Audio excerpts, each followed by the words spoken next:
Oh, yes, yeah, yeah. Yeah. Yeah, yes, sir. Kind of like a shirt on wheels. Yeah.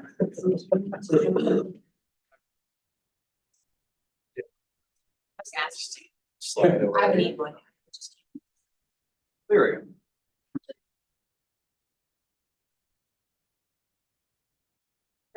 Got a shot. No, if I.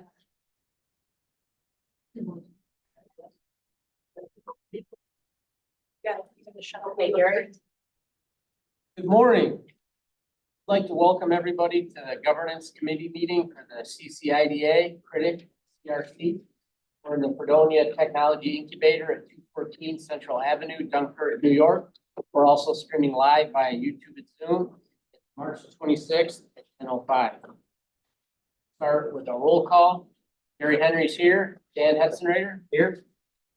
And you should have already had an opportunity to review the minutes of the September 26th meeting. We have a motion to approve those minutes. I'll move the September minutes. I'll second them. All in favor, say aye. Aye. Aye. Opposed? Minutes are approved.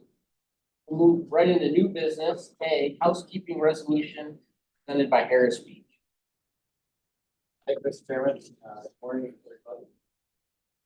So this morning before the governance committee, and you'll see again at the corporations. This agency has to approve of certain policies, procedures, reports required under authorities law. So the coming board meetings, you'll see called the annual housekeeping resolution. Pretty much the same for every corporation. The attachments are really the meat of the documents within the attachments themselves, or within the resolution themselves. And what this is, we actually, for the governance committee, we need to listen to what Julie and I are about to say. From we're going to slightly give a slight review of the public authority annual report, which is different than the annual report that we have on the webpage. Same terms, but the annual report here is the one filed on the webpage. Every local authorities report looks exactly the same. It's the same question. Numbers are different, but it's always the same question that are asked in transparency. So the action items that the boards will be taking will be approve the annual report that needs to be signed by March 31st of every year. Part of that is the audited financial statements, which I believe will be approved here today. The other action items for the boards and for this board to recommend approval of are approving all of your policies that we worked so diligently on in fall, I think in September, October of last year. This board approved they're itemized in attachment B of the ones that the policy. We made no changes. We didn't have. We just redid all these in October, but just to give you a little comfort, as we will now look to. You might get well. I don't know why we're doing that, March. Well, best practice. Let's just get them on the agenda. So every March, everybody will know. That's what we'll slow down and take a look at these policies. And the part of that review, the authority budget office frequently puts out guidance, best practice recommendations.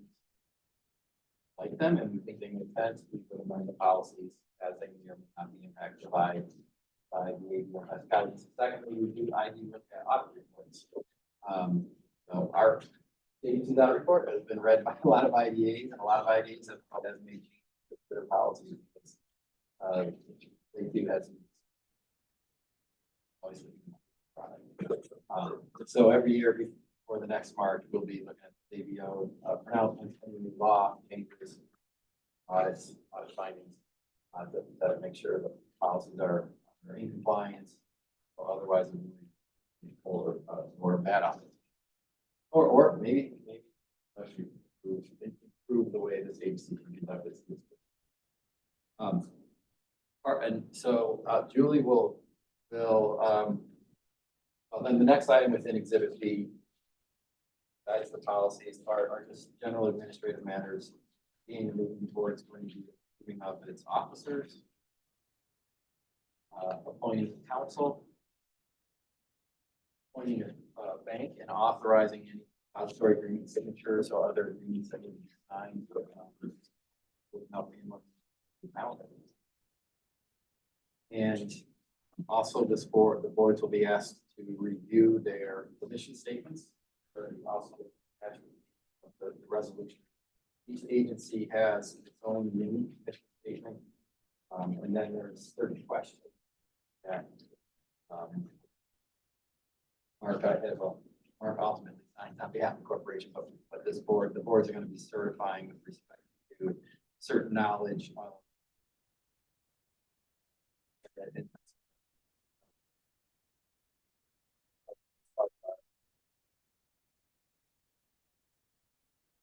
that's the attachment B, and attachment C is the meeting schedule, which are, well, they already approved December, so we'll make sure we don't have to approve it next year, but that's been part of your resolution.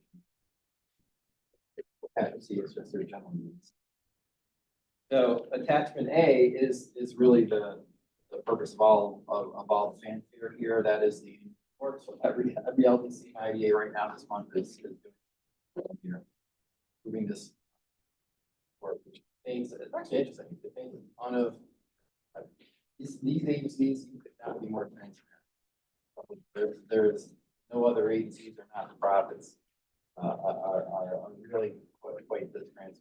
The information actually relative find if you slow down and look up any IDA, any LDC, any state authority, local authority, and it's gonna be very, very interesting. It's so interesting that every year when no one knows when to kick the dead horse again, up with some new legislation to force upon IDAs. There's a bill going down around this year that says we need jobs and investments, but we have it already. Yeah. People don't even remember, don't even know they're asking. I will not say that commentary. So maybe we could have, and Rich and Julie, I asked, Julie's on, Julie has prepared a report with a lot of help from Rich and Kayla and folks that. And Julie assists a lot of our IDA clients in putting together reports, so she has a good eye towards what goes on statewide and what's important, what's stressed or what's fun. Things that the ADO might look at if you have a question. You will have questions like Paris report here. I call it the Paris report. It's a public report. Julie, what does Paris stand for? Securities Reporting Information System. There we go, Paris. So Julie, maybe you could, Rich, if you're okay, make sure Julie maybe like the 10, 15,000 foot level kind of work through the report, which I think is not in draft. I don't know if are you able to pull It's that? on the screen. We can put, we're going to do the annual report. We'll talk about industrial development agency first. Only 73 pages. That's the. We'll go line by line. Just before Julie starts, I mean, this is, as it says up top there, it's unsubmitted. We can't. I put the draft financial numbers in, everything's ready to go. If there's a change that.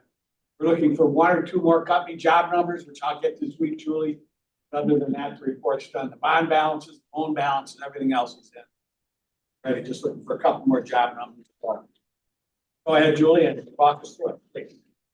Sure. So this is just a summary of the governance of the IDA. We're filing the same report for Critic and also for the Capital Resource Corporation. Just reporting on the policies that you have and that the policies are posted to the websites, the various entities. I'm just going to keep it at a really elevated level. You know, as Rich said, it's got summary financial information, reports on the procurements that the agency and the development corporations have made throughout the year. Talks about the board members, who the members are, who the staff members are, any compensation that's received, and then it really dives into each of the projects to look at the benefits that they're receiving in exchange for the jobs that they're creating. So it looks at the pilot payments, any sales tax exemption, and mortgage recording tax exemption. And as Bob said, this is available on the state's website, so anyone can look at this at any point in time. I know that you don't want to go through this line by line. We would be here until tomorrow. I am happy to answer, any questions. I do want to say thank you to Rich and Kayla. They have been a tremendous help in really gathering all the information to get this report compiled and certified, submitted by the March 31st deadline. And given that March 31st is on a Sunday, we really lose 2 days and this is due on Friday. So thank you guys for your efforts. And I'm happy to take questions on the IDA's report or the other two entities. Julia, it might be helpful just to flip through it really quick, like the first few pages. Sure. Just make some quick commentary. So if you go to the next page, please, this governance information, more governance information about our policies. Next place, please. Just we board list members. All of our board members, flip through all the board members. Oh, I just want to make a comment on board members. Board members that are new, that have been appointed in the last year, you do need to complete the required training. The next training is scheduled for April, and I can get that information over to Jeanette so that you can get registered for that. It's about an hour and a half long training. Sit at your desk, follow on a computer, pretty easy. That training is 3 years, right, Julie? I mean, you're good for 3 years and then you need to retake it. There's no requirement that it be retaken. However, I think it's a good practice, a best practice to every 3 years or so, take it again. There's always a little bit of new information you can glean from it. Next page, Jeanette, this is the salaries of the staff that are under the IDA's report. Flip to the next, please. Talks about the board of directors and do we, is the board of directors compensated? The answer is no. Flip to the next page, please. This is about subsidiary component unit verification. We have no subsidiaries. In the years past, Critic was a subsidiary of the IDA, but the budget office written us a letter to say it was. Then when they came and audited us, it wasn't. Critic has its own report now. Please flip to the next page. Hey, Rich and Julie, real quick, one comment. Back to the staff salaries. I thought you only had to report salaries more than $100,000. No, you have to report them all. And then there's a special section for the one over one. Correct. Okay. So if you go back, it only lists, I think, the salaries that are in excess of 100,000. You have to report them all, but then on the summary page, it's only those greater than 100,000. Okay. So these numbers come right from the draft financial statements. Please flip through, Kayla. Assets, revenues, flip next page, please. So you'll see these exact same numbers in our financial statement. Next page, please. We had no new debt this year at the IDA. Flip to the next page, please. This is where we list our authority debt, general obligation. This would be debt that we have outstanding in the IDA, for example. Welcome to. We borrowed money from the county, basically, that's what that is. And as you can see, under retired debt, we had $2,065,000 this year. We retired most of our debt due to the fact that paid off the bond at Talcott Street. The other debt is the bond debt, and that's down below. Look to the next, please. This is our property disposition list. We disposed of Talcott Street. Next page, please. We disposed of some property in River. Next page, please. Disposed of no personal property. Next. Now the next and the rest of the report is every individual project. You have to put in how much sales tax was used, how much mortgage tax was used, how much property tax we abated, and how many pilot payments we collected. So that's really all I wanted to go through on the part. The rest of that is every single project is listed. How many projects is that? Which approximately? Oh, Hang on, and I can tell you, there's, 60. 50, right, Julie? 50 altogether? I'm looking right now because it gives us the sum total. There are 51 projects. So that's all for that. I don't know if we need to leaf through the two other Ferris reports. It's basically the same information. pursuant to that. Right, pretty much is all, except that they wouldn't have the project. They don't have the project. So, I don't think necessarily. Okay. The only difference I will say is under the IDA, we are not required to detail our loans. Thank goodness, because we have over 100 of them in our EDA funds. On the critic, because it's a 501c8, we are required to detail our loans. We only had 5 there, so that was pretty easy. That's the only difference. So that's all I have. Here on that? So then I guess, Yeah, stop. and this, everybody knows, so Julie is, I'm lucky to have, we're lucky to have Julie in economic development, so I feel former, she's not a lawyer. The, and non-lawyering, is, expertise. She's really good. You play for Julie. You play for Julie. So, Mr. Chairman, what I recommend is just capture this in, we don't. We have the written resolution boards, so. You get a motion to second the resolution, to recommend CCIDA, CCCRC, approval of the action items contained. Both CCIDAs, CRC, housekeeping resolutions attached here to the meeting's agenda. Thank you. I will make that motion that we recommend that. We just read. Do we have a second? I'll second. Thank you. All in favor, say aye.